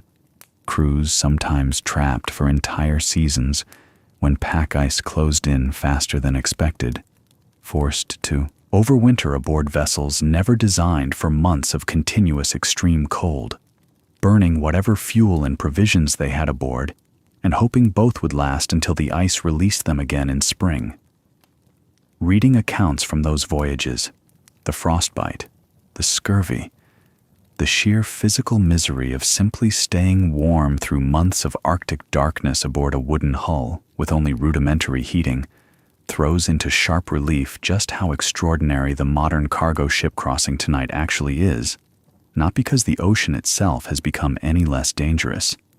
The North Atlantic in January remains exactly as capable of violence as it was in any previous century, but because the tools available to meet that violence have improved almost beyond recognition,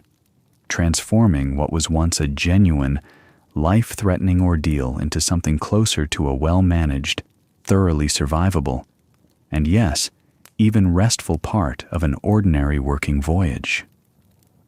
Even the more recent history of steam and early diesel shipping, only 100 years or so behind us now, shows how quickly and how much has changed. Ships crossing this same ocean in the early decades of the 20th century had engines, certainly, and considerably more substantial hulls than anything under sail, but they still navigated largely by dead reckoning and whatever position a skilled navigator could calculate from stars, sun, and a chronometer, without satellites, without radar, and for the earliest decades, without reliable long-range radio contact with shore at all once a ship passed beyond a certain distance from the coast. A serious storm in that era genuinely could mean days of uncertainty about a ship's exact position, no advance warning beyond a falling barometer and darkening sky, and no ability to simply route 30 or 40 miles around the worst of a system the way tonight's captain did, almost as a matter of routine.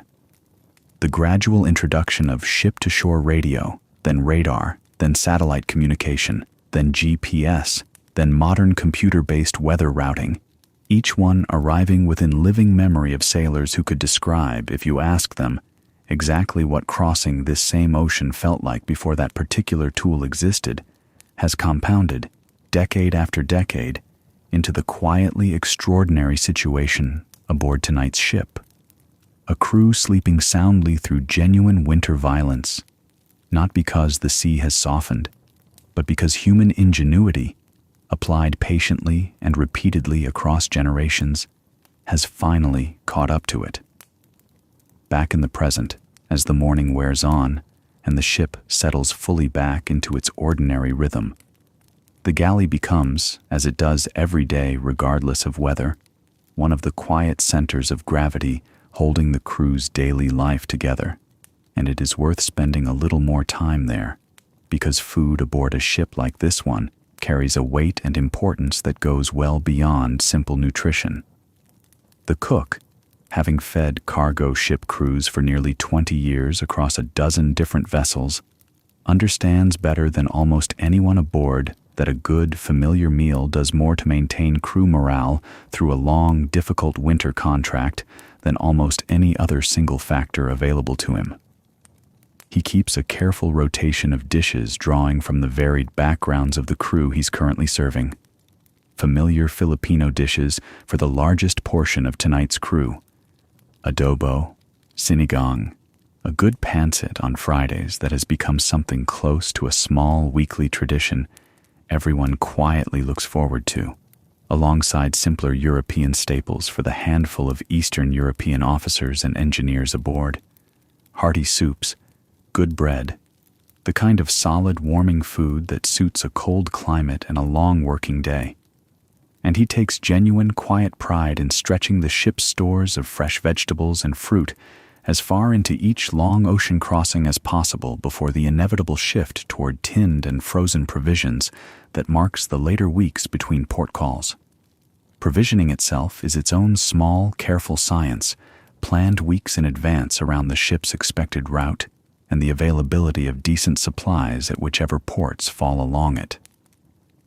Before this particular crossing began, the cook spent the better part of a day at the loading port, working through a detailed order with a ship chandler, calculating exactly how many kilograms of rice, how many cases of eggs, how much fresh produce likely to survive several weeks of refrigerated storage, and how much of everything else a crew of 22 would need across a voyage whose exact length depends partly on weather he could not yet predict. Running short of something essential mid-crossing is a genuine, if rarely discussed, source of quiet stress for any ship's cook, and running short during a stretch of heavy weather, when comfort food matters more than ever and resupply remains weeks away, would be a considerably worse problem than it sounds, which is part of why experienced cooks like this one build in a careful margin of extra stores specifically for exactly this kind of contingency. Small comforts multiply around food in ways that matter enormously to people living so far from anything else familiar. A jar of good coffee someone brought aboard during the last port call and shares carefully with a few close friends rather than the whole mess. A small collection of hot sauce bottles accumulated from ports all over the world and traded good-naturedly among crew members with strong opinions about exactly which one belongs on tonight's fish. A birthday marked, as it inevitably is every few weeks given a crew of 22, with a cake the cook manages to produce from what limited baking supplies remain aboard, candles improvised from whatever's on hand if the real thing has run out, everyone gathering briefly in the mess to sing an off-key happy birthday in whatever combination of languages the crew happens to share. These small rituals, easy to overlook entirely, if you were only thinking about engineering and weather routing and watch schedules, form just as real a part of how a crew survives and even enjoys a long winter crossing as any of the ship's more technical systems, providing exactly the kind of ordinary, human comfort that makes months away from home genuinely bearable rather than merely endurable. By late afternoon, with the storm now well behind the ship and nearly a full day of calmer weather ahead before the coastline of North America finally rises on the horizon, the crew's daily rhythm has fully reasserted itself. Watches standing and changing on schedule. Meals served at their usual hours. Off-duty hours filled with the same easy mixture of rest, conversation, and quiet personal routine that fills every ordinary day at sea. Danilo finally manages a proper video call home that evening, the satellite connection holding steady long enough for a genuine, unhurried conversation with his wife, his son proudly holding up a drawing he made in school that week. A small, warm thread of connection stretched impossibly far across an ocean that, only 12 hours earlier, had been doing everything in its considerable power to make that connection feel very far away. Indeed, he tells her when she asks that it was a bit rough overnight but nothing out of the ordinary,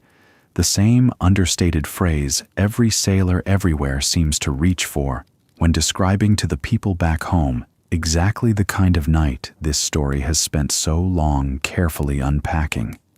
A phrase that manages somehow to be both completely honest and almost entirely inadequate at capturing everything that quietly, competently happened while she and their son slept soundly in a warm house on solid ground thousands of miles away, never once needing to know just how much careful preparation, trained vigilance, and hard-won trust had gone into keeping her husband safe through another ordinary winter night at sea. Over the remaining days of the crossing, the ship settles into the particular, almost meditative rhythm that experienced sailors describe as the best part of any long voyage. Watches standing and changing with quiet regularity. The ocean outside shifting gradually from the hard gray of deep winter storm water into something calmer and, on the clearest afternoons, almost gentle. Sunlight scattering across long, easy swells that barely rock the ship at all. The crew uses these calmer days the way crews always have, catching up on maintenance work postponed during the worst of the weather, running fresh paint over a few patches of rust exposed by the storm's battering spray, drying out gear that got soaked during the deck inspections, and simply enjoying the particular pleasure of an ocean behaving itself for a while. Conversation in the mess turns gradually away from the storm and toward more ordinary subjects. Plans for the upcoming port call, messages from home, the football scores someone managed to pull up during a brief window of decent satellite signal, the storm itself settling quickly into the specific, undramatic place it occupies in the memory of an experienced crew. Not a trauma to be processed, but simply one more entry in a long, ongoing log of difficult nights, successfully and calmly handled. 4 days into this stretch of calmer water, the ship's course carries it briefly north of its usual track to avoid a lingering patch of poor visibility further south. And with that small deviation comes an entirely different kind of winter weather than the one the crew spent the earlier storm learning to sleep through. The air temperature on deck drops sharply overnight, well below freezing, and the wind, still only moderate, begins carrying enough moisture off the sea surface that fine spray thrown up by the bow starts landing on every exposed surface and simply staying there,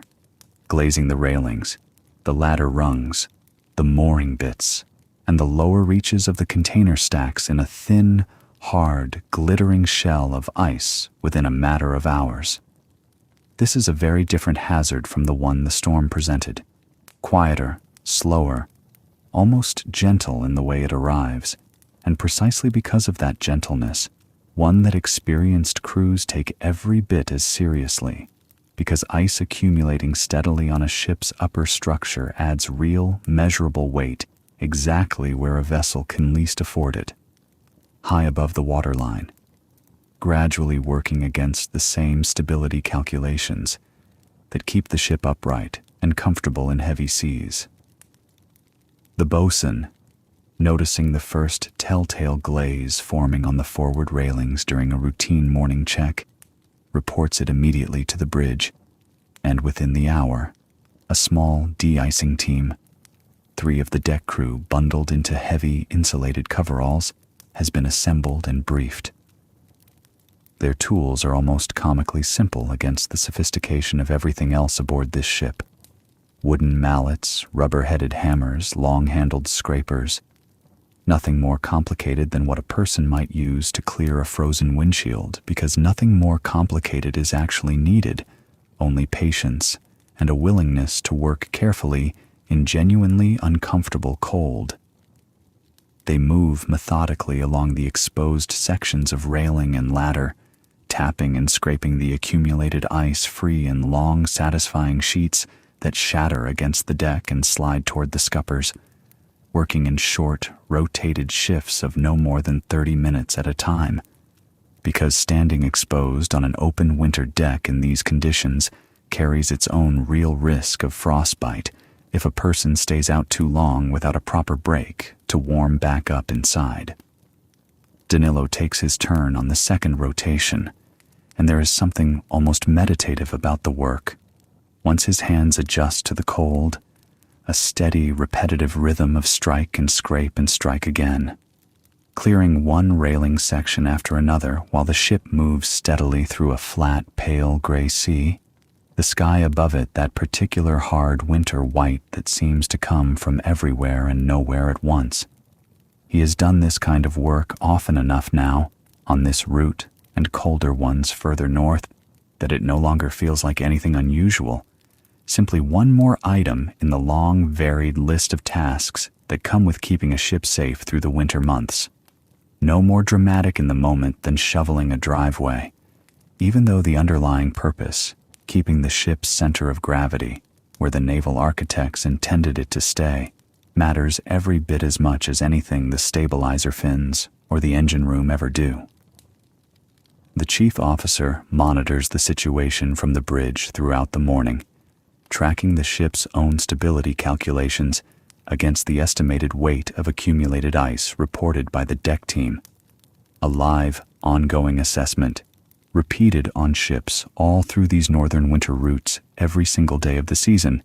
because icing conditions like this one, however calm and unremarkable they feel from inside a warm bridge, remain one of the genuinely serious hazards of winter seafaring, one responsible, over the decades, for real losses among smaller, less well-equipped vessels that failed to take the slow accumulation seriously enough, early enough. On a ship this size, well-crewed and well-maintained, the ice is cleared efficiently, hours before it could ever accumulate to a concerning weight. And by early afternoon, the deck team heads back inside for a hot meal and dry clothes, the job done, the railings gleaming wet rather than frozen, one more quiet, unglamorous task completed exactly as it needed to be.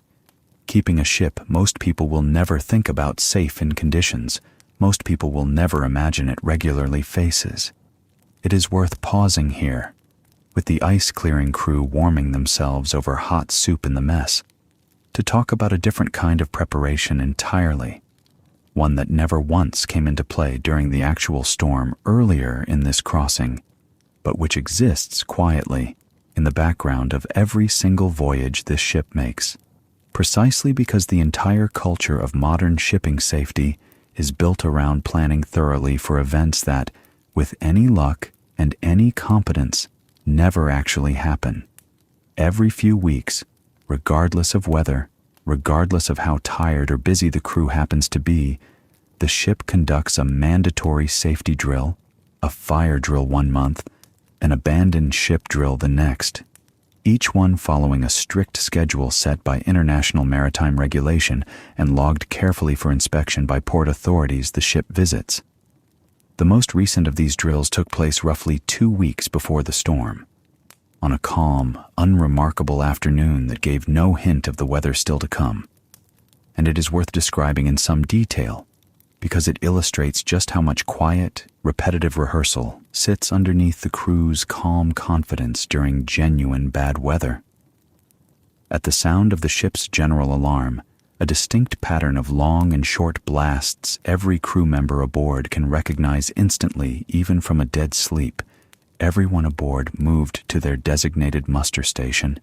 deck crew and engineers alike, dressed in heavy immersion suits designed to keep a person alive in freezing North Atlantic water for hours rather than the minutes bare skin would survive.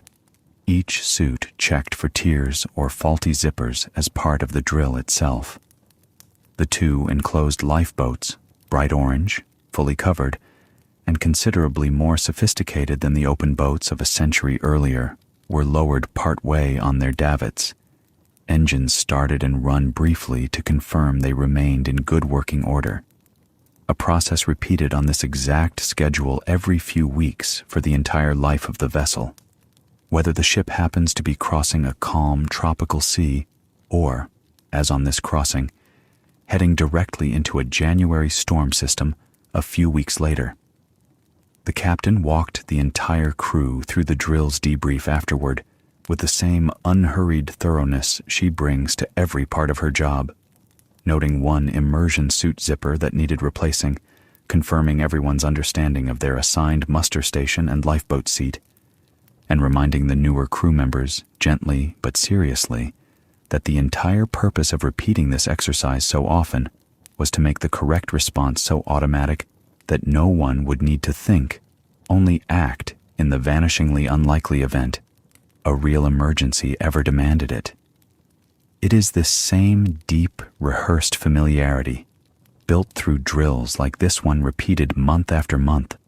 contract after contract, that underlies the crew's calm during an actual storm, not because anyone expected to need the lifeboats that night, they very much did not, but because the same culture of patient, thorough preparation that makes an abandoned ship drill feel routine rather than frightening is precisely the culture that makes a genuine winter gale feel manageable rather than terrifying. One more item on a long list of things this crew has trained for, checked, and quietly trusted themselves to handle. Behind the bridge, in a small, dimly lit compartment, most of the crew rarely have reason to visit. The ship's radio and communications room hums along through every hour of the voyage with its own steady, largely invisible rhythm, and it deserves its own moment of attention because the sense of safety a crew feels aboard a modern cargo ship comes not only from the vessel's own systems, but from its constant, quiet connection to a much larger web of ships, Coast Guard stations, and shore authorities spread across the entire ocean. Throughout the crossing, the ship maintains continuous automated tracking through its AIS transponder, broadcasting its position, course, and speed to any nearby vessel, and to shore stations able to receive it, part of a global system that means no cargo ship, however far from land, is ever truly invisible or entirely alone. On the night of the storm itself, the second officer standing the midnight watch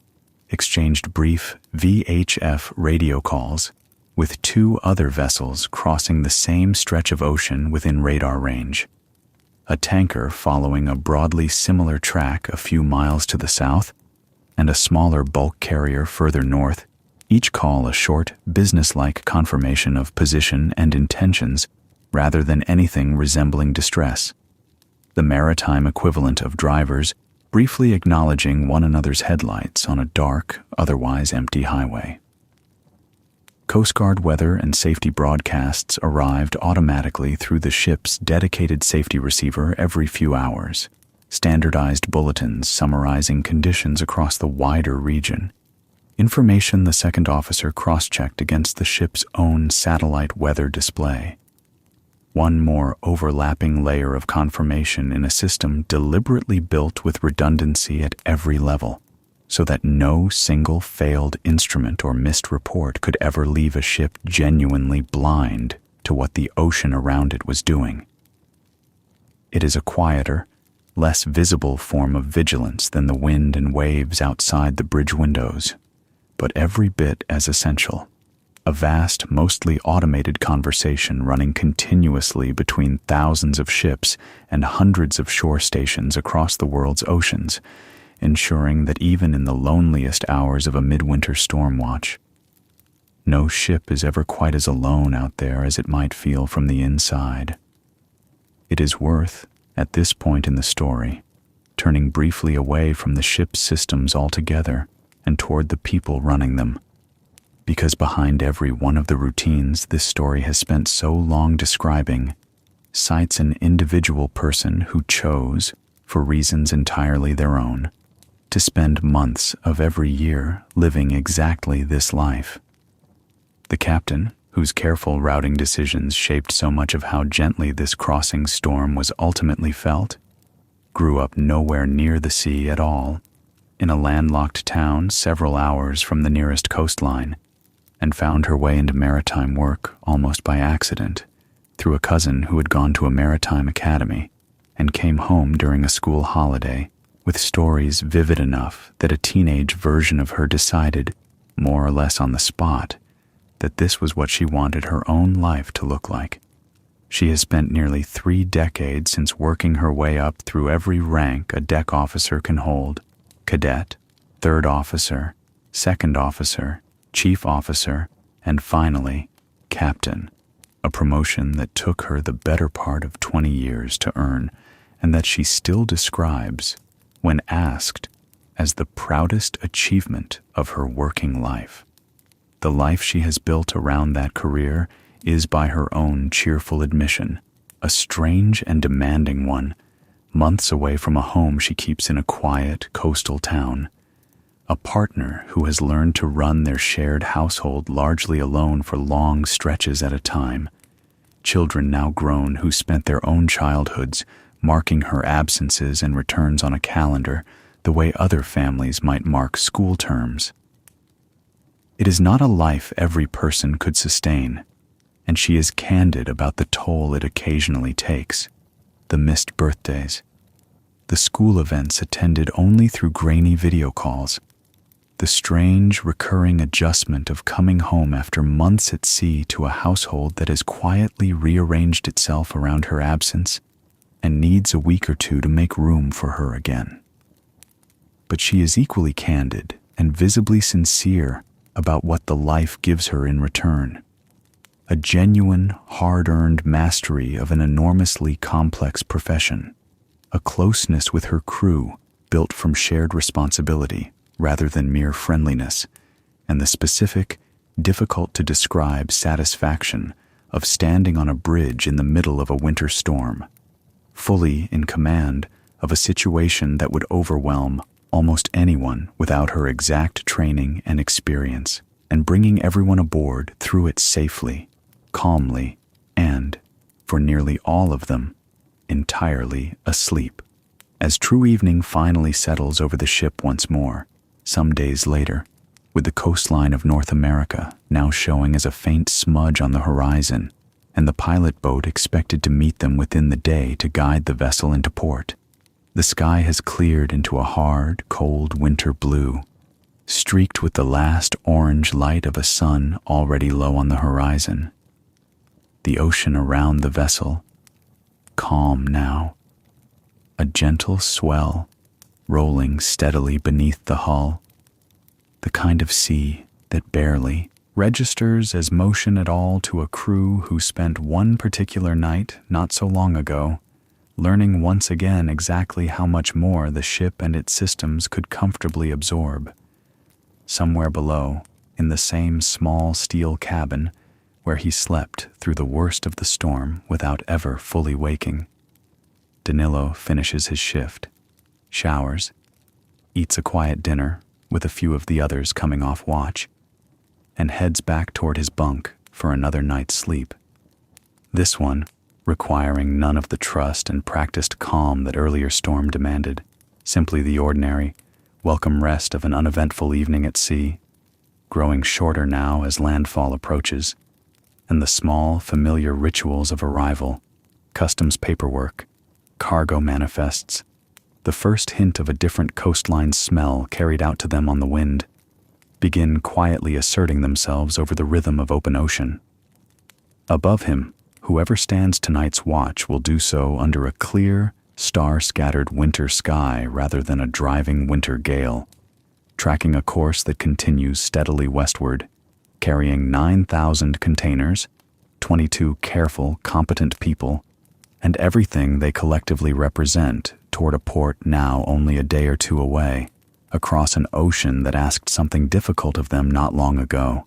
and that they met, as they always do, with preparation rather than panic, with routine rather than heroics, and with the quiet, accumulated trust of a crew who have learned,